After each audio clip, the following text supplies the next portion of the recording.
Can see that I'm kind of hurting it out this morning, as evidenced by the puffiness below my eyes.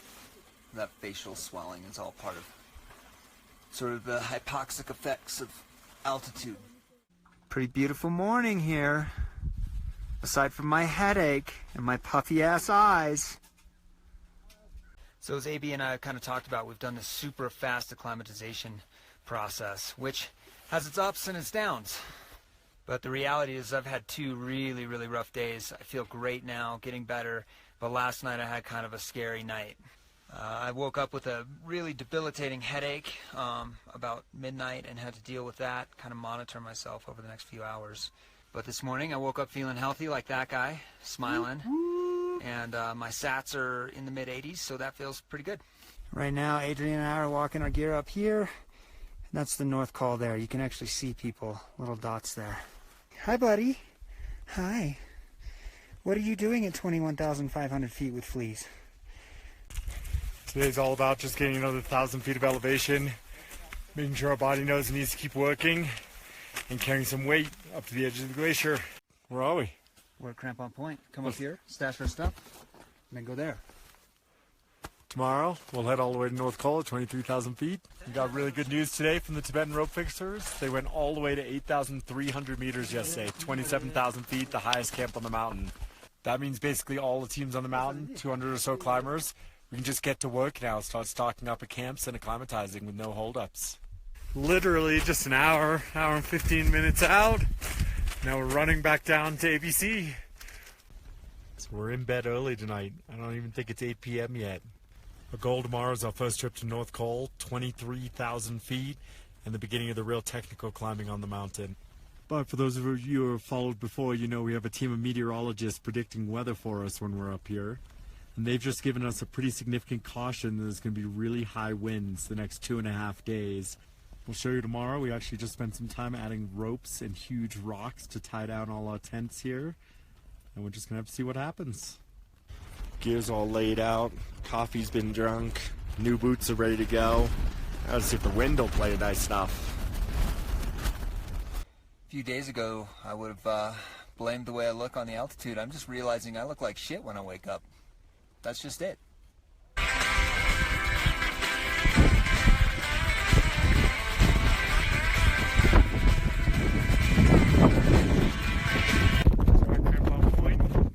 Different day than yesterday thanks to the wind. Nice and sunny. Just getting crampons, harnesses on, heading up. So I'm back down in camp at ABC, and Adrian kept going up to the North Col.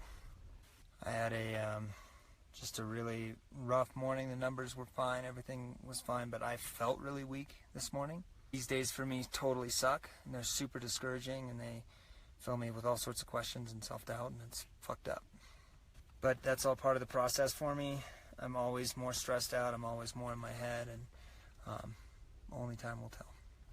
Either way, Adrian is a beast this year. He was strong last year, and he's just crushing it this year. I couldn't be more proud of him. He's awesome. One of the things we get asked so much about is south side of Mount Everest versus north side. We're climbing on the north side because we think it's much safer. The beauty of the north side is if you're going to get yourself killed on this side, it's because you've made poor decisions usually versus random risk. With that said, if I had to pick one place on the mountain that I want to move quickly in, it's right ahead of me. Take a look. The good news is even this overhanging Serac or ice cliff, there's no debris covering up the route, so it hasn't collapsed in a long time. It doesn't look like it wants to. That's in comparison to the Khumbu Icefall, which collapses over the route on a daily basis and has already caused major injuries this year. So what does that mean? I'm going to move quick, and I'm pretty happy. So, just getting around the big Seracs that are towering above us, back into a safer zone. 23,000 feet, about to top out at the North Col. At North Col, 23,000 feet, check it out, we're protected here. But just beyond the col, the wind is just raging. I'm a little afraid to go around the corner. Here goes the wind. So Corey wasn't feeling it today. Headed back to ABC. Those are the difficult calls, but those are the ones that show the maturity as a climber. It's hard to express how serious it can be up here at 23,000 feet when we're not acclimatized. You just can't take any chances. So, Corey, kudos. Thanks for letting me come up here today. Can't wait to be up here together, doing what we do. Hide out from big winds in tents. Doji and I are at 23,000 feet. It's pretty nice in here. Out of here. The wind's picking up a lot. Snow on us. Oh, going downhill looks something like this. Wrap your arm, be aggressive, and charge downhill.